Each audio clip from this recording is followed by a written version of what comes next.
Jadi apa ya, kalau hobi dijadiin kerjaan tuh stres. Teman-teman, jangan jadikan hobimu jadi kerjaan.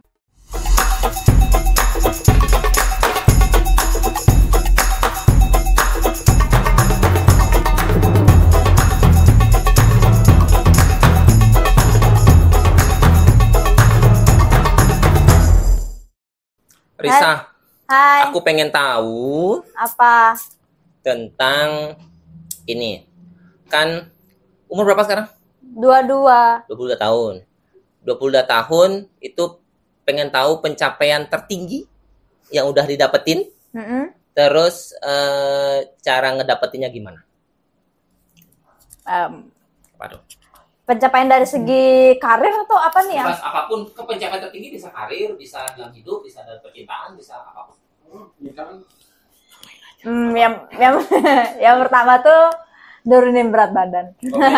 Nah, jadi ini nih, saya dulu kan pernah depresi dan sempat ke psikiater kan, yang membuat efek dari obat psikiater itu membuat berat badan saya naik. Nah, itu saya sempat naik ke sekitar 60 kiloan lebih tuh. Nah, tahu sendiri kan waktu saya baru di Anemon tuh, saya lihat foto saya waktu foto anniversary itu, waktu foto baru, kayak gini dulu gitu. Terus saya ngerasa di foto kok apa ya, lebar banget, subur banget gitu. Kayak apa ya, maksudnya nggak sehat banget fisiknya. Jadi saya memulai memberanikan diri untuk mulai olahraga, mulai workout gitu. Saya menanamkan sebuah habit baru yang saya ingin membuat hidup saya jadi selangkah lebih baik gitu. Saya mulai atur dari cara makan, terus mulai coba olahraga. Jadi saya memulainya tuh dengan bukan langsung itu loh, langsung yang bener-bener langsung ngos-ngosan, enggak. Saya memulai habitnya dulu. Saya bikin habitnya dengan cara menyenangkan dulu. Jadi ya 5 menit dulu. Nah, kalau emangnya udah mulai terbiasa, saya naikin lagi tingkatan workoutnya jadi lebih sulit gitu. Agar gini, biar saya nyaman dulu, happy dulu dengan habitnya, terbiasa, baru saya akan pakai gini, perlahan itu akan jadi sebuah lifestyle gitu. Soalnya saya pernah nih dulu sebelumnya tuh sempat juga mau nyoba workout lah ala-ala gitu.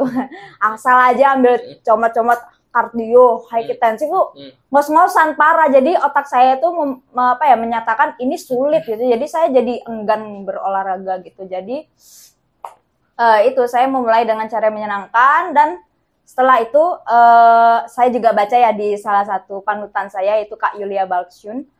Itu juga dikasih tahu setelah olahraga itu kita bakal menghasilkan hormon menyenangkan, hormon energik.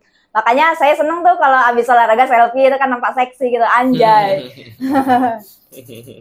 Abis itu data itu benar, dan saya ngerasa setelah olahraga happy. Dan itu ganjaran yang saya dapat itu, saya senang, jadi saya ingin melakukan lagi gitu. Dan pencapaian terbesar adalah saya turun lebih dari 10 kilo dalam waktu 1 tahun. Kasih foto before afternya, kawan. Hai. Oh, iya. Gini, simpel aja. Apa? Miss kan suka gambar ya, suka anime gitu ya. Miss taunya bahwa Miss tertarik ke dunia itu mulai kapan, dan gimana Miss menjalani rutinitasnya dengan suka dengan anime sampai seedik itu sampai sekarang? Pertanyaan bagus. Jadi sebenarnya tuh saya emang dari SD itu udah dicekokin sama Naruto di Global TV ya, tit. Nah itu terus lambat laun SMP itu udah mulai suka main Facebook, terus ada kayak anime apa nih gitu, terus juga main PS juga. Terus saya mau mendalami anime itu kayak gimana, maksudnya culture Jepang secara hiburan tuh apa gitu, ada cosplay dan segala macam tuh. Terus SMP kelas 2 kalau nggak salah tuh, saya pengen nyoba nih gambar tuh kayak gimana nih, soalnya teman-teman Facebook saya tuh pada menggambar gitu. Cobalah belajar gambar gitu. Ternyata ini nggak segampang yang dikira, nggak langsung gambar tuh mirip itu, enggak gitu. Jadi terus saya ke Gramedia. Saya kan emang dulu SMP emang suka ngoleksi komik gitu. Habis itu di Gramedia nemu buku tutorial gambar manga. Nah, terus saya lihat, oh gini ya caranya, ada fundamentalnya dari lingkaran, terus ada garis, terus saya coba, oh ternyata gini ya. Akhirnya saya pertama kali bisa gambar wajah manusia dengan sempurna karena dari buku itu. Nah, lambat laun saya lihat kenalan-kenalan di Facebook saya semakin berkembang, saya juga ikut tuh, saya ikut sharing. gambar-gambar saya gitu. Sampai akhirnya saya mencoba untuk ngeseriusin nih apa yang saya suka ini. Jadi waktu setelah lulus SMA itu mulai ambil freelance, ambil job untuk menggambar-gambar gitu. Terus juga selain itu suka gambar fan art ya, di anime fan art itu gini, kita bikin karya fans, dari fans untuk fans. Terus ambil job freelance. Nah, itu di situ saya mulai ngerasa kok kerja gambar itu seru gitu. Saya seriusin dan dapat project dari luar negeri juga lumayan. Tapi juga sekarang semenjak Covid itu saya ngerasa freelance itu emang gimana ya, saya tidak bisa hidup freelance karena ketidakpastian income. Jadi apa ya, kalau hobi dijadiin kerjaan tuh stres. Teman-teman, jangan jadikan hobimu jadi kerjaan. Ingat, kamu gambar, kerjaanmu gambar. Kalau stres menggambar, kamu gila. Udah, mending kamu gini, kerja tuh walaupun masih serupa tapi nggak sama, tapi nggak apa-apa gitu. Contohnya saya ngedesain, kalau stres saya gambar tapi nggak apa-apa. Itu kan masih relasinya sama tapi sebenarnya berbeda. Jangan gambar, jangan ilustrator, jangan dijadiin kerjaan utama. Ingat itu baik-baik. Capek kau. Saya nggak akan nanya itu sih. Saya mau nanya, nanti punya anak, Miss mau taruh. Pertanyaan pertama, Miss planning punya anak nggak? Belum mikir sampai sana sih. Artinya belum mikir. Belum. Oke, seumpama punya anak. Ya. Mau dididik seperti apa? Itu aja sih. Kalau saya pribadi ya, saya udah ngomong sama pacar saya yang kalau jadi suami saya, aminin dulu. Amin. Nah, jadi kami itu tetap nge-support dia apapun dia pilihannya ya, walaupun kita emang basicnya menggambar nih. Tapi kan bisa aja tuh kecipratan dari orang tuanya suka menggambar gitu. Ngaji gitu misalkan. Jadi saya pengennya sih ini sesuai bidang sama bapak ibunya dulu ya. Bidangnya di bidang creative industry gitu. Saya cekokin dia dengan menggambar sejak dini. Tapi nggak apa-apa, saya tetap salurkan apapun itu keinginannya. Kalau misalnya dia suka bermusik, kita salurkan gitu.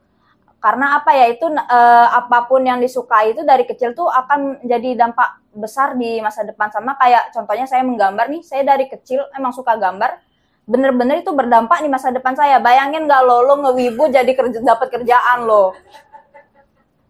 Nah, itu lo makanya jangan ngeremehin hobi kecil ya, inget.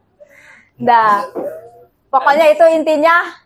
Apapun pilihan anak saya, dia mau menjadi sepak bola, dia mau menjadi penari balet, dia menjadi penari Bali, dia mau jadi atlet panjat tebing, tetap saya dukung. Asalkan itu benar, itu saya dukung 100%.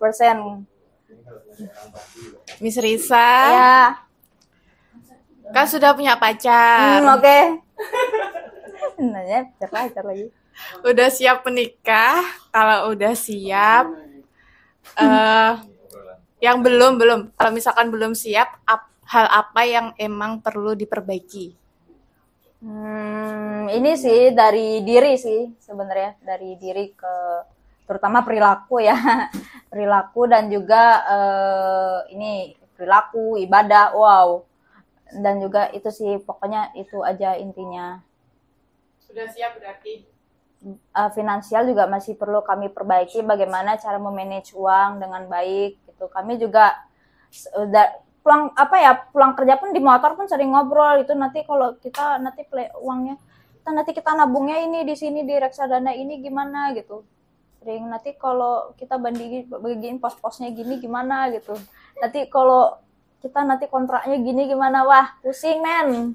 Pulang kerja coba jangan ngomong gini dulu. Coba diem ngomongin yang lain aja, udah pusing men, jangan mikir berat-berat. Dah, pokoknya itu ngomongnya tuh di saat waktu yang tepat. Tapi nggak apa-apa kalau lagi saya mood, saya ladenin ngomong kayak gitu. Karena kalau tidak diomongin, itu artinya tidak serius menikah. Betul. Ya. Khusus saya, Miss Risa. Oke. Apa kesan Miss terhadap Miss di 5 tahun yang lalu, dan apa pesan Miss terhadap Miss di 5 tahun yang akan datang? Udah itu aja sih. Kesan saya di 5 tahun yang lalu, Risa, kamu sangat naif dan bodoh. Kamu jangan ikutan teman. Kamu lakukan apa yang kamu mau.